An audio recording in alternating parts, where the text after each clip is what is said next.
y'all, it's me, your girl Norina. So today's video is a story time about when I was a Hooters girl. Bam, straight to the story. I put in applications, I get the interview, and I decide to get all dolled up. I put in a cute little straight wig or whatever, had my red lipstick on, had all the makeup on, the lashes. I was pretty, you know? I was pretty. So I had on a gray leather jacket with fur on it and this blue little dress that came down to like my knees. It was a birthday dress I had. And some high leather boots. I wore that. So I go to this interview. I'm cute. It's like this big giant guy that sits at the table and he's like, you know, asks the basic 3 customer service questions. If you were in said situation, how you handle it. Of course, I'd go to the manager. Just like little stuff. Or do you have transportation? Blah blah. Basic little questions. It was very short. Then this little teeny girl, so adorable, just comes skipping over, like literally skipping over. I'm not joking, y'all. She literally skipped over and was like, oh my gosh, she's so cute. If you don't hire her, I'm gonna be so mad at you or whatever. Like, she was just talking like that. I'm smiling. I'm like, I got this now. I got it in a bag. Like, I'm cute. They think I'm cute. I got it, you know. Basically, he says, all right, we'll go try on the outfit. I try on the outfit and the girl's hyping me up. She's like, she's so cute. Like, you have to hire her. Look at her in her outfit, like her body. Yes. Everybody hyping me up. And I'm like, yes, yes, yes. So I get the call, like, you got the job, shorty. So I'm like, all right, bet. So I come up to the job. Mind you, we just sit at the tables being cute the whole time for real. And it was fun. It was like girl time to me. And I didn't get a lot of girl time being that I was a new mom. I had just had my son. This was 2016 October. And so I get this girl. She was really popular that trained me. She was really sweet though, like surprisingly extremely sweet, dark skin, really pretty girl with dimples and everything. So she's training me and I'm like, dude, I don't know none of this stuff. The first 3 days though, I had to take tests. Like, you just sit at the table with all the girls and you're just taking exams, and until you pass the exam you can't get on the floor. So I had passed all that, whatever. The girls was helping me, giving me cheat sheets and all that stuff. So I'm training on the floor and I'm like, okay, so the girl's basically doing the tables and I'm just following along. Like, I'm just following her. She's getting all my tips or whatever because I'm technically not doing nothing. In the first 2 training days, they get the tips, the person that trained you. Mind you, something that you need to be aware of, you only get paid $4 an hour working at Hooters. The rest of the money comes out in your tips. Now, if your tips are not enough, then they'll just give you that $4 an hour. Yeah. So basically, I'm doing this for like a week. Y'all, the entire time I'm working, I am training.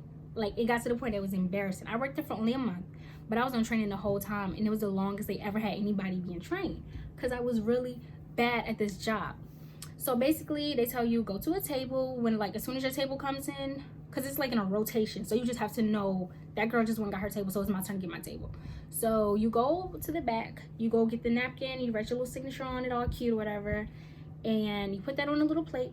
Your husband walks to the table, asks the people, you know, what do you want to eat? You take out your little flip book thing, and you try to hurry up and write it. You have to, on the side, you're gonna put anything that makes you remember the person.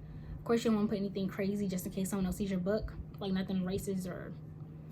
So I would just, like, you don't even have time to write it though, honestly. So I would be like black, or like they shirts, afro glasses. And honestly, I would forget the moment I even got like going, because then you have to run over to the little tablet thing they have and you have to try to scroll through there and put in the food and all that stuff. You know, I could not do it. I did not know the menu. So I would have to go get the plates. And when I go to the plates, I'm like, what the hell is, I don't know what none of this stuff is. I'm just looking at it, and you're supposed to just know off the top of your head what each thing is. Like, if this is a hibachi sauce, if this is a, I don't know, because I don't even remember the menu. I never knew the menu. If this was sliders. So I'm just grabbing stuff and I would just go. I really didn't know what I was giving to people. The manager would like get called on me every single day. Oh my gosh. And then one day I had this table of these 2 real nerdy guys, 2 nerdy bigger guys who just, more so, they look like they did not take care of themselves at all. Yo, they were so rude. Like, I was coming up to the table and it was like I'm like, what the hell is that? But I just come up to the table. I'm like, hi, my name is Alexis and so I'm gonna be your server today. They're like, just snickering and saying little stuff under their mouth. But the way they was looking, I was like, y'all nasty and y'all need to get your life together. And not saying like they were saying things about me in a provocative way, more so they were trying to talk down on me for being a Hooters girl. Like, why did you come here if you feel I'm so below you, sir? Why? And that's why I messed up on their meals. Not on purpose, by accident, but I did. So haha. It was just so messy there, honestly. That's the reason I left.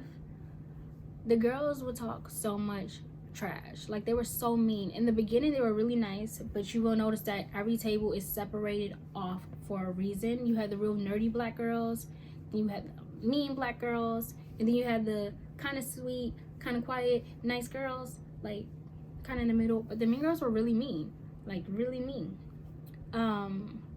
But the time that really set it off for me, like set it off, we was all sitting down, like laughing and stuff. And this dude, he was like, all the guys that work in the back are super cute, like, and they be lit, like they be playing their music back there. And when I was working, there was a lot of Hispanic trap music, and I was like, okay, I can get with this. Anyways, this dude, they like get to joning, or I don't know what people call it in different areas. I know in Baltimore they call it packing, but the guys are just basically joking on people or joshing. But so the dude is going in on everybody. Like this girl, these girls are really pretty in the face, but they had no body. So he's like calling them stick figures and all that type of stuff. And then everybody's laughing. I'm just in the corner, like just kind of giggling. You know, I'm not gonna make too much noise because I don't want y'all to flame me, because I can't joan. Like I can't do that. Anyways, so it get quiet, and the girl, like everybody just sitting around, like they sitting like this or whatever. And he goes in on everybody except for me. I'm like, I'm good, you know, I'm just stay quiet. I'm just gonna, you know, kind of play on my phone a little bit. This girl is gonna be like, you done went on everybody except for her. Bruh. I died. My heart sunk. But I played it cool, and I just was like, you know, just because I was really nervous then. Like I didn't have no personality. I was just to myself, very quiet and afraid. So then he looks at me, and y'all, I had went on YouTube because my wig was done. It was done. I was like, I'm gonna figure out how to do this. I had made like this little, I braided my hair. I put it in a pot to make it real boiling hot. And my curls was like popping, like almost like this. But I did have a few little straight strands or whatever. This man looks at me, he go, you thought you was quiet over there. He said, oh, Rick James looking. I said, oh my God. Like in my head, that's what I said. And like out loud, I was just like, I look at this bitch like, oh, I look at this girl like. After that, yo, I was like, I'm done. I quit this job. I can't get out of training. It's going in on me. I can't do it. I can't talk to people. Like, yo, I had to go. So that's the reason why I quit the job. I mean, it was more reasons. The girls were really mean, and also the girls were really pretty. But even when I would sit at the tables with like the more quiet, reserved girls, they would just be like, this is only a stepping stone for me. I can never do this the rest of my life. I remember one girl who just was like, this job is so disgusting. They're really using females and using our bodies to sell things. Like, it is below me. And she would be like, it's below you, and we need to get out of here. I remember her leaving and saying, you know, I got a new job at the mall or whatever. And there's so many girls that works on the floor. Like, so many girls to the point that every single day I came in, I was meeting new girls. Like, I'm talking about at least 10 new girls every single day I came in. But anyways, so she was out.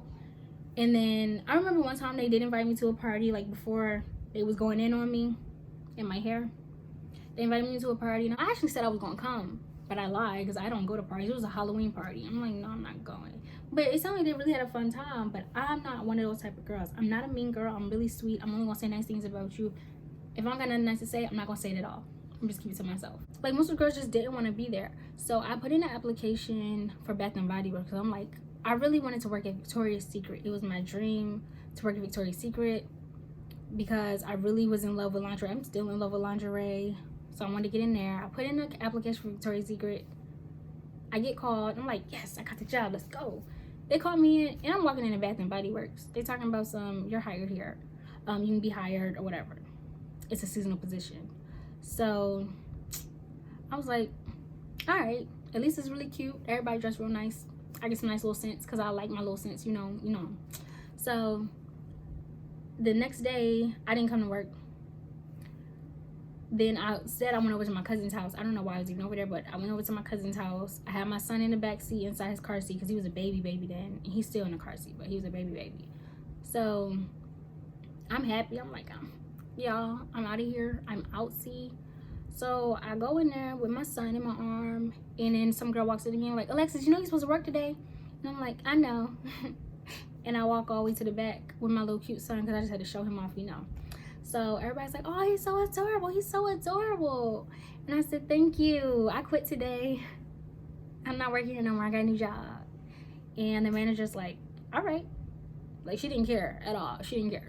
I'm like, okay. And I was just like, all right, thanks. Bye. Bye, everyone. He was like, he's so cute. And I'm like, thank you. Bye. So they don't care. I was out of there. Nobody cared. And I felt like, you know, I put my soul into this. And just because I couldn't get out of training, you didn't even care that I left. Like, wow, am I just really that replaceable to you? And I was, because like, not all the girls is there. I don't even know. So I did want to try to, like, at first my mom was like, I'm gonna become a bartender. I'm gonna be getting hella tips. I wasn't even there long enough. I was only 20 when I started, or not even 20. I was like, no, I might have been 20 or 19 when I started there. You had to be 21 to become a bartender for obvious reasons. But you do take the alcohol, whatever taste test. So I could have been a bartender. I could be a bartender now, or probably not, because I think you have to like redo it every year or something. But at the time, if I was 21, I could have been a bartender. Where I practiced all these tests for different drinks and stuff, and I still didn't know the drinks either. I'm not supposed to be a server. It's just that. Period. Poo. My point is, I will never be a server again. That does not mean you should not be a server. You should not try being a Hooters girl. If you like it, cool. I didn't. I'm not the type to do it. I am a nerdy black girl. I like to be in my shell. I'm not talkative. I'm not flirty. I don't know when people are flirting. I don't even know when I'm flirting. So that was just a no-go. But the best thing was that I learned a lot about myself. I will never, ever, ever take a serving job because I get dyslexic when I look at those menus. It's not for me. It's not for you, girl. But it is like a transitional job. You don't want to do that a long time. You can't do a long time. I do know, though, the bartender girl who's super cute, and I think she had a fake butt. She had a fake butt, but she was super pretty. Like, I'm talking about Instagram baddie, super pretty. She would make about $300 a night, and would complain when some people didn't come in. Sis, y'all, I was going home with like $30 a night. I was really bad server, like, so bad. So I'd never try to do it again. People would be like, oh, you should work at Twin Peaks or work here or something. No, I can't do it. I'd be terrible at it, and I know this about me now. So I say, if you are interested, give it a try. You never know. You could do like me, work 1 month. You could work a day, 2 weeks, whatever, and figure yourself out. It's so good. I think any job you try, even if you hate it, at least now you know you don't like it. So that was my story about being a Hooters girl, and I mean, that's pretty much that. Oh, one other thing, something I did like about being a Hooters girl is that you get attention for it. It's almost the equivalent of being a stripper, even though you have on your clothes. And I remember one of my cousins hating the fact that I worked there, and every time I said it, like, he would make like this little like face, and that was funny to me because, like, I'm grown now, I can do what I want. It's not like I was a stripper. But anyways, thank you guys so much for watching. Don't forget to subscribe, like it, thumbs down it, do whatever you want, whatever you gotta do. Thank you so much for watching. Love you guys.